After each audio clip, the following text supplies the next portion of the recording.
और बड़ी खबर के साथ शुरुआत। विपक्ष के हंगामे के बीच बजट पेश। आपको बता दें कि मध्य प्रदेश में कोई नया टैक्स नहीं लगेगा। 3,65,067 करोड़ का कुल बजट पेश किया गया है। कुल राज्य व्यय 2,61,644 करोड़ का है, तो 4,000 करोड़ का प्रावधान पीएम आवास के लिए किया गया है। 1,800 करोड़ ग्रामीण सड़क के लिए प्रावधान है। वहीं सड़कों को अपग्रेड करने के लिए 900 करोड़ का प्रावधान किया गया। तो बड़ी जानकारी से आप सभी को रूबरू करा रहे हैं। आपको बताते चले कि राज्य में रिकॉर्ड सड़क निर्माण करने की बात इस दौरान कही गई। स्वच्छ भारत मिशन के लिए 500 करोड़ का प्रावधान किया गया है। नगरीय अपशिष्ट प्रबंधन के लिए 5,000 करोड़ और विपक्ष के हंगामे के बीच ये पूरा बजट पेश किया गया। हालांकि बड़ी खबर यह है कि कोई नया टैक्स नहीं लगेगा मध्य प्रदेश में और 3,65,067 करोड़ का ये पूरा बजट पेश किया गया, जिसमें से कुल राजस्व व्यय 2,61,644 करोड़ का बताया गया है। 1,800 करोड़ ग्रामीण सड़क के लिए प्रावधान है और साथ ही साथ सड़कों को अपग्रेड करने के लिए 900 करोड़ का प्रावधान किया गया है। सिंचाई योजना के लिए 300 करोड़ का प्रावधान किया गया और इसके अलावा स्वच्छ भारत मिशन के लिए 500 करोड़ के ऐलान किए गए हैं। नगरीय अपशिष्ट प्रबंधन के लिए 5,000 करोड़, ऊर्जा के लिए 19,000 करोड़, सिंचाई के लिए 13,596 करोड़ का ऐलान किया गया। इसके अलावा दूध उत्पादन बोनस के लिए 150 करोड़ का प्रावधान किया गया है। गौवंश के लिए बजट 250 करोड़ का किया गया है।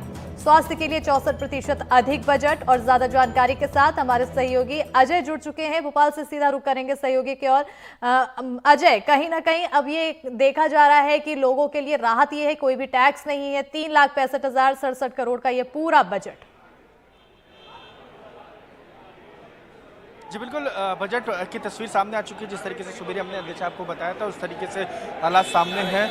और यहाँ पर मैं आपको बताऊं कि सदन के उपनेता हैं मेरे सामने और तमाम दूसरे नेता हैं, वो यहाँ मौजूद हैं। सचिन यादव से मैं बात करूँगा।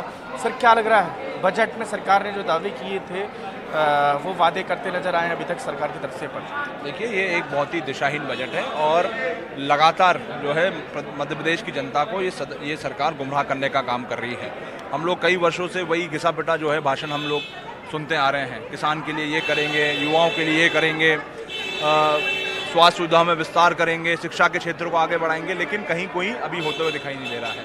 इस पूरे बजट में किसानों के जो वादा किया था, 27 रुपये में गेहूँ खरीदा जाएगा, 3,000 रुपये में धान खरीदा जाएगा, कहाँ है बजट में? किसी प्रकार का कोई प्रावधान आपको उसमें दिख रहा है? महंगाई कम करने के लिए कोई सरकार का ये कहना है कि हमने किसानों के लिए कई विशेष प्रावधान किए हैं। जिस तरीके से पाला पड़ता है उसके लिए कई प्रावधान किए हैं और दूसरी अन्य मदों के लिए भी कई प्रावधान किए हैं।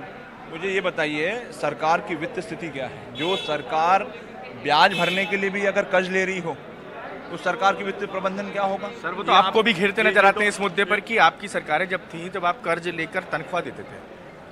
यहाँ तो सरकार जो है आज वो सरकार में है, आज उनको जवाब देना है। जवाबदारी सरकार के जनता के प्रति हमारी नहीं है। आज जो सरकार में बैठे हुए हैं उनकी जवाबदारी बनती है। आज जनता सवाल उनसे करेगी, क्योंकि सरकार में वो लोग बैठे हुए हैं।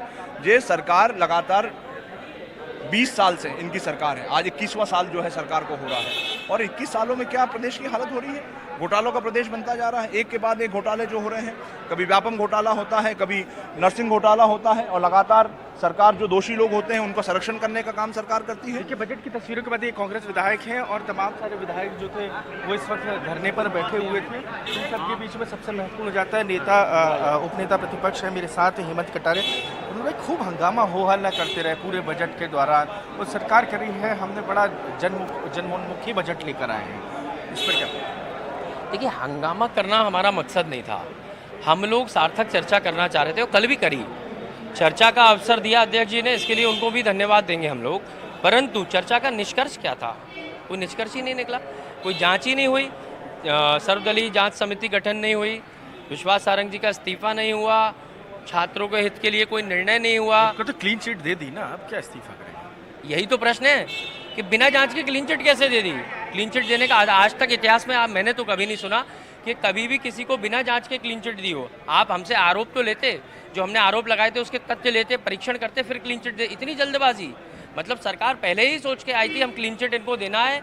और विश्वास सारंग जी ने शायद हो सकता है अंदर के लोगों को भी मैनेज कर लिया हो। किस तरीके से किया ये वही जानते होंगे, क्योंकि नर्सिंग में काफ़ी कमाया होगा। लेकिन मैनेज दिखे सब लोग, और पहले से ही वो मन बना करके आए थे। बजट तो बहुत अच्छा लिख के आया है। सारे मैनेजमेंट की बात आप यहाँ कर रहे हो, लेकिन उन्होंने तो बजट में मैनेजमेंट तो बहुत अच्छा जमाया है। नहीं, ये आपका मुझे नहीं मालूम, आप क्यों उनका पक्ष ले रहे हैं। आपका पक्ष नहीं ले रहा, मैं तो एक बात रखी है। नहीं, ये आपका प्रश्न नहीं है, मुझे ऐसा लगा आप पक्ष लेते हुए प्रश्न ले रहे हैं। मेरा इसमें जो नज़रिया वो अलग है। सरकार जिस वायदे के साथ आई थी वो था लाडली माताओं बहनों को 3,000 रुपये देने का, और ये आपको भी पता है, पूरी प्रदेश की जनता को पता है। कान फाड़ दिए इनने चिल्ला चिल्ला के हर मंच से 3,000 रुपये के लिए। आप बता दो अगर इस बजट में 3,000 रुपये का प्रावधान है तो 50% आबादी तो यहीं ठग गई। 3,000 रुपये के नाम पे जो महिलाएं हमारी आदि उनको ठग लिया। अब बची 50% आबादी, उसमें जो युवा हैं, युवाओं के लिए कोई प्रावधान नहीं है, किसानों के लिए कोई एमएसपी के प्रावधान नहीं है। और मैं ये कहता हूँ कि एक बार मैं बजट का अध्ययन कर लूँ तो मैं उसमें विस्तृत टिप्पणी कर पाऊंगा, लेकिन बजट बहुत ही निराशाजनक है। बजट के अध्ययन के बाद तो नेता प्रतिपक्ष जो है अपने आगे की बात रखेंगे, लेकिन इन सब के बीच में कांग्रेस का धरना प्रदर्शन जो था वो तस्वीरों में आपने देख लिया। ये तमाम कांग्रेस के विधायक जो थे उन्होंने धरना प्रदर्शन किया था और धरना दिया था। खासतौर पर उनकी मांग थी कि नरसिंह घोटाले के बाद जिस तरीके के हालात बने हैं मध्य प्रदेश में, उसको लेकर सरकार जो है वो कुछ सर्वदलीय बैठक बुलाए, मंत्री विश्वास सारंग का इस्तीफा वो चाहते थे, लेकिन ऐसा नहीं हो। लेकिन इन सब के बीच में जो बजट की बात की जाए तो बजट में पिछले बार की अपेक्षा कई सारे बड़े प्रावधान किए गए हैं। खासतौर पे जाति वर्ग विशेष का ध्यान रखते हुए रविदास स्मारक को लेकर भी कई बड़े प्रावधान किए हैं। इसके अलावा कोई नया कर नहीं लगाने की बात की गई है। किसी भी कई ऐसे विभाग हैं जिनके छोटे मोटे विभागों के जो बजट में है कटौतियाँ की गई हैं। लेकिन इन सब के बीच में जो विशेषज्ञों की माने और जिस तरीके से सुबह जो वित्त मंत्री थे जगदीश देवड़ा, उनका सीधे तौर पर कहना था कि हमारा जो संकल्प पत्र, खासतौर पर बीजेपी ने चुनाव के पूर्व संकल्प पत्र में जितने वादे किए थे उन वादों को लेकर हम आगे काम करने वाले हैं। खासतौर पे क्योंकि संकल्प पत्र बीजेपी का अपना महत्वपूर्ण था। और जब इसके पहले सुबह जब कैबिनेट की बैठक हुई थी तो मुख्यमंत्री मोहन यादव ने सीधे तौर पर जगदीश देवड़ा से बजट को लेकर, जब बजट वहाँ से पास किया गया था तो उसको लेकर चर्चा की थी और साफ किया था, ताकीद किया था कि इसमें जितने भी प्रावधान हैं, जितने भी विषय थे संकल्प पत्र के, उनका किस हद तक समावेश है तो वो किया गया। लेकिन इन सब के बीच में मैं बीजेपी के महिला विधायक हैं मालिनी गौड़, उनसे बात करूंगा।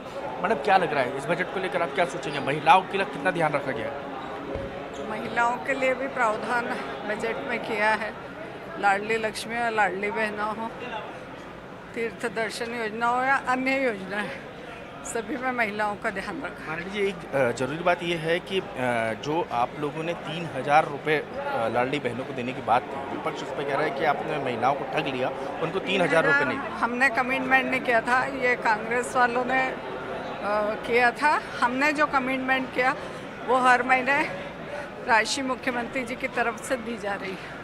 मालिनी गौड़ हैं, आप देख सकते हैं, और दूसरे अन्य विधायक हैं, मैं उनसे भी पूछूंगा किस तरीके से शैलेंद्र जैन जा रहे हैं। शैलेंद्र जी, किस तरीके से देख रहे हैं इस बजट को?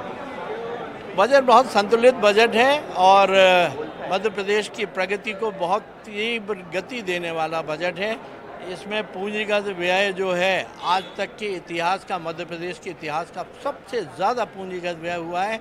ये डिटरमिन करेगा, ये दर्शाता है, इट इंडिकेट्स के मध्य प्रदेश में संपत्तियों का सृजन होगा, रोजगार के अवसर मिलेंगे और मध्य प्रदेश ठोस विकास की दिशा में आगे बढ़ेगा। आप तो मैं अभियान नेता के नाते पूछ रहा था, अब व्यापारी के नाते पूछूंगा। आप अच्छे व्यापारी भी हैं, तो व्यापारियों के लिए सरकार ने क्या किया इसमें? आप देखिए ना, no tax, no new tax, तो इससे ज़्यादा और व्यापारियों की खुशी का और क्या वजह हो सकती है?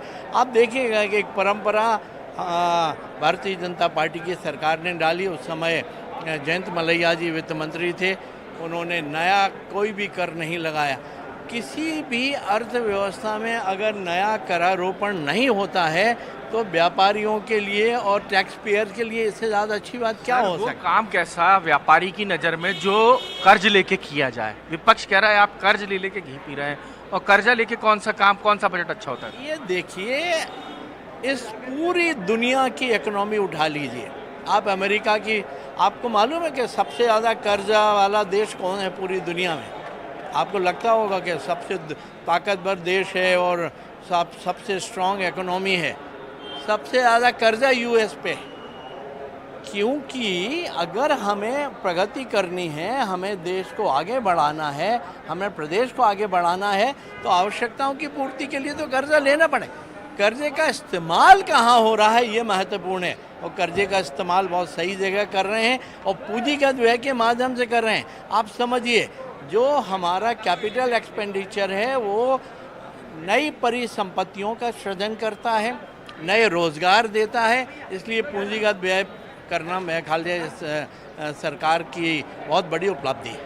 ये सरकार की उपलब्धि बता रहे थे शैलेंद्र जैन है, बीजेपी के सीनियर विधायक हैं और संसदीय विधायक हैं, और उनका सीधे तौर पे कहना, उन्होंने दोनों तरीके की बातें बताई कि सरकार ने जिस तरीके से पूंजीगत व्यय किया है और आने वाले समय में सरकार जिस तरीके से कर्ज लेकर योजना बनाने का काम करने वाली है वो सबसे खासा महत्वपूर्ण होने वाला है, क्योंकि सबके सामने यही चुनौती है कि सरकार पिछले कुछ अरसे से लगातार कर्ज लेकर काम कर रही थी, और लेकिन इसके मामले पर विपक्ष इस लिहाज से नहीं घेर पाया क्योंकि खुद कांग्रेस शासनकाल के वक्त की स्थिति बनती आई है अभी तक कि कांग्रेस की सरकारों को कर्ज लेकर तनख्वाह बांटनी पड़ती थी मध्य प्रदेश में। तो आज का जो बजट सत्र है उसमें कई बातें जगदीश देवड़ा ने साफ कर दी, वित्त मंत्री ने, कि जिस तरीके से आने वाले समय में अब जो है सरकार को जो बड़ी जनमुखी योजनाएं थी या जिनसे जो सरकार की टारगेट ओरिएंटेड जो योजनाएं थी उनको लेकर सरकार का क्या रुख रहने वाला है और सरकार क्या उनके लिए काम करने वाली है। लेकिन इन सब के बीच में सबसे महत्वपूर्ण ये हो जाता है कि इस बजट के बीच में विपक्ष लगातार हंगामा करता रहा। विपक्ष की बात क्योंकि अजय जी आपने कही, और विपक्ष पूरे सदन में कार्यवाही के दौरान हंगामा करता रहा। दूसरी ओर जब बातचीत की गई तो बातचीत के दौरान भी आपसे कहते हुए नजर आए कि अध्ययन के बाद बताएंगे, लेकिन अभी निराशाजनक है, यानी कि ना सुनना है और ना ही अध्ययन किया है। बिना अध्ययन के, बिना सुने कैसे बता सकते हैं कि ये निराशाजनक? बिल्कुल ऋतु, यही बात है कि सीधे तौर पर जो विपक्ष के उपनेता प्रतिपक्ष हैं, क्योंकि हंगामा जब बजट रखा रहा था तब उपनेता प्रतिपक्ष पूरे समय खड़े रहे सदन के अंदर, नारेबाजी करते रहे। समूचा विपक्ष कभी लॉबी में जाकर नारेबाजी करता, लॉबी में धरना देता, और सिर्फ नरसिंह घोटाले को लेकर जो विपक्ष था उसकी नाराजगी थी। और यही कारण है कि अब यह समूचा विपक्ष जो है अब आने वाले दिन जो है अब बजट पर चर्चा के दिन होंगे, और इन सब के बीच में जब बजट पर चर्चा होगी तो निकलकर सामने आएगी तस्वीर क्या है और हकीकत क्या है। मध्य प्रदेश के दूसरे अन्य मामले भी निकलकर सामने आएंगे, लेकिन अभी हाल सदन जो है हंगामे और हो हल्ले के बीच अपना बिजनेस पूरा करने में कामयाब रहा, अपने बजट पारित कराने में कामयाब रहा। अब उसके भी अब आने वाला वक्त एक और चुनौती भरा सरकार के सामने ये होगा कि बेहतर तरीके से अभी तक की जितनी प्रस्ताव हैं अपने सदन में वो पारित करा दें, क्योंकि सरकार के सामने बजट एक चुनौती थी। हालांकि चुनौती इस लिहाज से नहीं थी चूँकि विपक्ष लगातार नरसिंह घोटाले पर जिस तरीके से हल्ला कर रहा था, उसके बाद सरकार ने जो सदन आसंदी थे उन्होंने व्यवस्था देते हुए ध्यान आकर्षण पर कल तकरीबन 4 से 5 घंटे की चर्चा की गई, और इस चर्चा के दौरान काफ़ी वक्त विपक्षी जो विधायक थे उनको मिला, और चर्चा में जो निकल कर आया नरसिंह घोटाले पर बड़ी विस्तृत चर्चा के बाद ही सत्ता पक्ष को ये उम्मीद थी कि आज विपक्ष का हंगामा और हल्ला शांत हो जाएगा, क्योंकि सदन के 35 से 40 सालों के इतिहास में मैं आपको बता दूं, कहीं ना कहीं यहाँ पर देखने को मिला है कि चर्चा के बाद भी हंगामा जमकर देखने को मिला, और बजट जैसे बड़े दिन भी यहाँ पर हंगामा जोरदार होता रहा और बजट पूरा सुनने में काफी परेशानी देखने को मिली है। बहरहाल बने रहेंगे अजय जी आपके साथ। इसी बीच जिस तरह से अब इस पूरे बजट को